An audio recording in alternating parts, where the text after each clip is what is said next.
Bonjour ñu ngi dellu si ñëw di waxtaan ak yéen si wàllu retraite dama leen bëgg a fàttali que FNR seen cotisation par employeur ak part salariale 35% la travailleur fonctionnaire bi dafay verser wala dañ koy retirer 12%. Employeur am qui est l'État moom day participer ci 23%.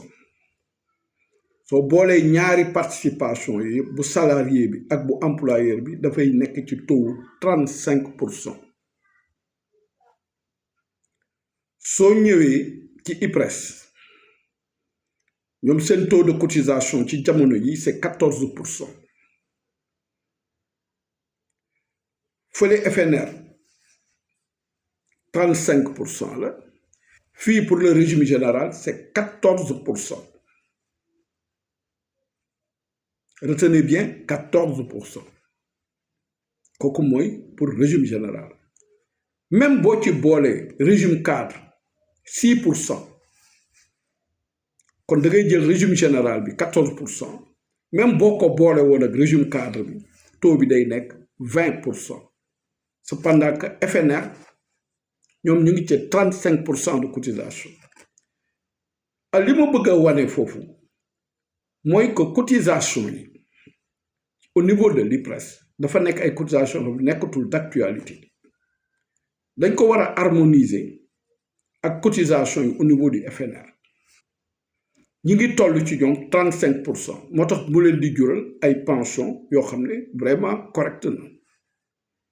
su fekkee ne ñi nga xam ne IPRES lañ nekk dañu war a améliorer pension yi il faudrait aussi ñu daal di yëkkati taux de cotisation yi à hauteur de 35%. déjà ñun am nañu référence mooy le FNR.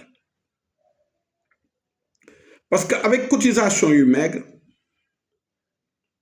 pension yu maigre rek lay jur.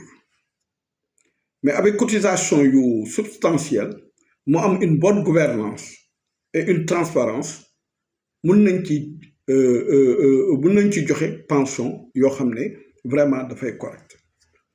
moo tax fan yële ma la doon wax ni au lieu ñuy wax waxu fusion nañu wax waxu rapprocher les deux caisses. ñu xool lan lañu mën a harmoniser ci ñaari caisses yi. bàyyi leen ak seen autonomie seen ni ñuy liggéeyee kële mi ngi ci système bële kii mi ngi ci système bee mais dafa am loo xam ne ñoo ko nuróole.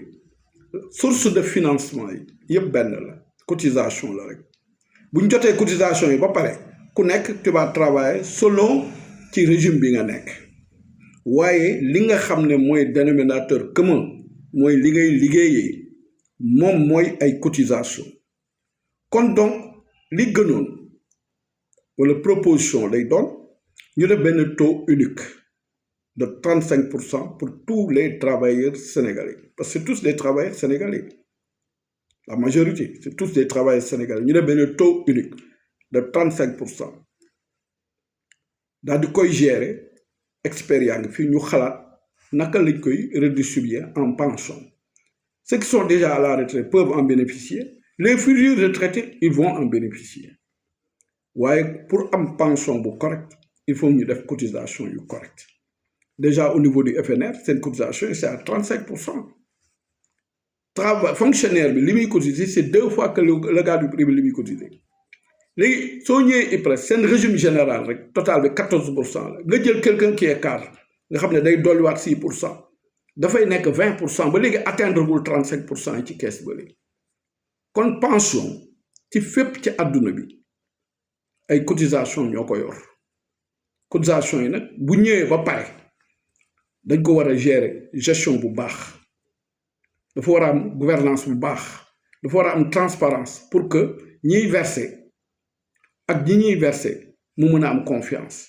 parce que ci transparence bi bokk na ci année bu nekk nga yónnee leen ay relevé de points wax leen di ngeen verser ren lii la la jural bu ñu ko boolee at yële weesu lii ngay am. kon tey jii boo doon dem retraite lii ngay am loolu dafay créer confiance à chaque fois war nañ mën a am benn relevé annuel léegi avec technologie bi ni mu toll bu nekkul papier mais il suffit d'un clic après ñoom ñu mën a xam seen situation participant kon il faudrait ñu réfléchir ci loolu ñu harmoniser li mën a harmoniser ci ñaari kees yi parce que ñëpp ay sénégalais lañu essayer de voir naka la ñuy defee benn taux unique obligatoire et que état bi jël ay responsabilités nekk tutelu caisse de retraité yëpp di ko xool di ko saytu di ko surveiller parce que yokk cotisation yi teg ko ci ay loxo nit ñi gérer ko dama ne woon ñu waxtaane loolu et ba beneen yoon ci beneen vidéo jërëjëf